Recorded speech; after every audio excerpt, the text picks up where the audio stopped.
자, 그겁니다. 제가 하고 싶었던 말은 그래, 낯선 타자의 존재.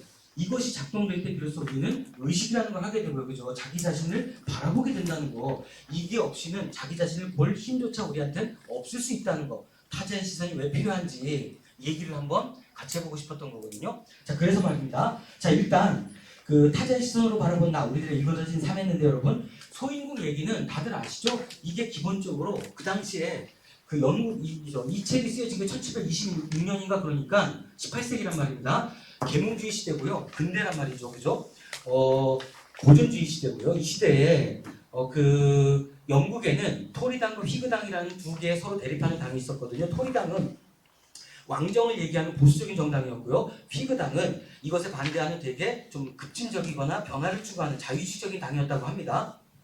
이 두 당의 대립이 점점점 심해지면서 지금 우리네 정치하고 거의 비슷한 거죠. 그죠? 말도 안 되는 논리 가지고 서로 싸우는 것처럼 이런 상황이었다고 합니다. 그래서 지금 원래 이 소인국 얘기는요. 그러한 당대의 정치 현실을 풍자하거나 비판하는 거라는 게 일반적인 해석이거든요. 그러니까 무슨 말이냐면 어마어마한 일로 싸우는 것 같은데 말입니다. 그 다음 페이지에 보시면 이런 구절을 찾으셨나요? 그죠? 자, 여기 보시면 자, 이런 오락은 제가 다 이제 글을 따온 겁니다. 이런 오락은 궁정에서 높은 관직과 총애를 받고자 하는 사람들에 의해서만 실행된다. 어려서부터 기술을 훈련하며 고귀한 태생이나 인문적 교육을 받은 사람들이 아니다. 죽음이나 불명예스러운 일에 대해서 고위직이 피면 관직을 얻고자 하는 사람들은 어제도 줄타기를 해보기 기회를 줍사고 간청한다. 그쵸? 무슨 말하고 싶은 거냐면 그런 겁니다. 너희들은 지금 릴리풋의 왕이다, 소인국의 왕이라고 막 난리치고 있지만 결국은 내가 보기에는 다 손가락 하나 정도밖에 안 되는 녀석들인 거고요. 그죠? 한마디가 더 큰지 작은지를 가지고 따지고 있는 거고 줄타기 잘하냐 못하냐를 가지고 따지고 있는 거고 이렇게 후져 보인다는 거 있지 않습니까? 그죠? 우리는 그 치열한 전쟁의 현장 속에 있을 때는 몰랐는데 한 걸음 떨어져서 내가 풍자의 주체가 되어서 내가 비판의 주체가 되어서 그들을 거리를 두고 바라봤더니 저 하찮은 소인들이 하는 것과 똑같은 짓을 하고 있다는 비판과 풍자, 이걸 담고 있는 거겠죠. 그죠? 그런 다음에 이제 바뀌게 됩니다. 거인국으로 가게 되거든요. 여기를 가게 되면 시선이 좀 바뀌어요. 여기서는 걸리버가 그들을 보면서 이렇게 보면서 평가하거나 비판하고 있는 게 아니거든요. 거꾸로 걸리버가 거인들에 의해서 조롱을 당하고 멸시를 당합니다. 벌레 취급을 받거든요. 그쵸? 이해되시죠? 이게 아까 제가 말씀드렸던 그겁니다. 주체와 타자. 이게 왜 중요한 거냐면 사실은 일방적인 시선에 익숙해져 있다 보면 어느 순간 우리는 더 거대하고 강력한 힘을 가진 것만이 주체이고 그렇지 못한 것은 타자로 정립되는 것에 대해서 문제의식을 갖지 못하게 되는 수가 생기거든요. 무슨 말이냐면 저 혹시 판옵티콘이라는 개념은 다 아시죠? 그러니까 여러분과 제가 대화를 나누기 위해서 우리가 어디서부터 같이 얘기할 수 있는지를 서로 나눠봐야 되지 않습니까? 그죠? 판옵티콘은 다 아시는 거죠? 모르실 수 있으니까요. 그죠? 모르실 수 있으니까요. 이렇게 얘기를 해보도록 하겠습니다. 파노티콘은요, 쉽게 말하면 이겁니다. 그러니까 그 미셸 푸코라는 사람이, 그러니까 원래는 제레미 벤담이라는 사람이 설계했던 감옥의 설계도인데요. 이걸 실제로는 실현된 적이 없고요. 그 도서관 어디에 처박혀 있었던 건데 미셸 푸코라는 철학자가 1970년대 이후에 현대 사회 그 자체가 정말 하나의 거대한 감옥이다 라는 식으로 분석을 하면서 유명해진 개념입니다. 판옵티콘이라는 개념이 뭐냐면 그 판이라는 건요, 그 프라이팬일 때 그 펜이거든요. 아시겠죠? 삥 두르다는 뜻입니다. 그 다음에 옵티콘은요, 이거 학생들이 보통 인사나 세균 시간에 거의 무조건 배우는 개념이라고 보시면 될 것 같아요.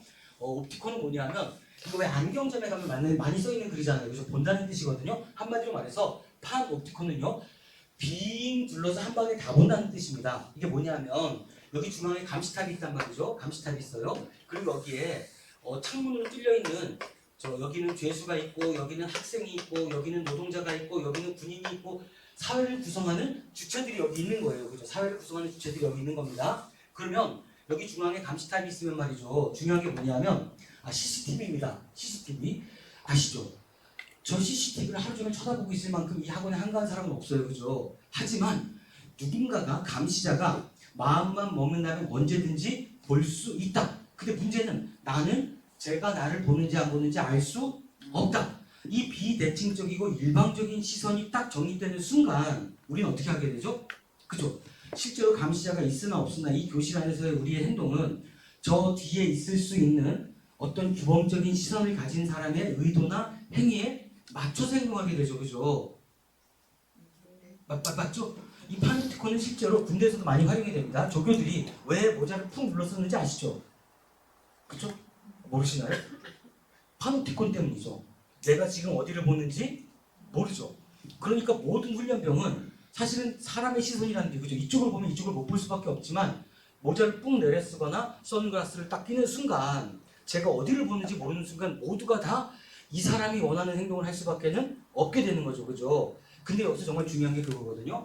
이 일방적인 감시의 시선에 대해서 우리가 문제의식을 느끼지 못한다면 그죠? 그럼 어떻게 되죠? 말 그대로 나는 주체라고 생각했지만 실제로는 어떻게 살게 되는 거죠?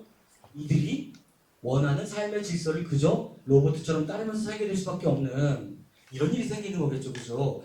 그죠? 그래요. 인문학 정신은 결국 이런 거였습니다. 더 아름다운 삶이 과연 뭐지? 인간적 삶이란 과연 뭘까? 그걸 추구하기 위해서 결국 뭘 해야 되는 걸까요? 자신의 일상에 그저 매몰되고 마는 것이 아니라 가끔씩은 떨어져서 낯선 눈으로 내가 어떤 대상을 지금 마구마구 대하는 방식 그대로가 아니라 그들이 나를 어떻게 볼지를 생각해보는 이러한 과정을 통해서 달성되는 가치일 수 있다는 거. 그래서 라퓨타는 어떤 도시냐면요. 이미 하늘에 떠 있다는 것에 느낌이 오시죠?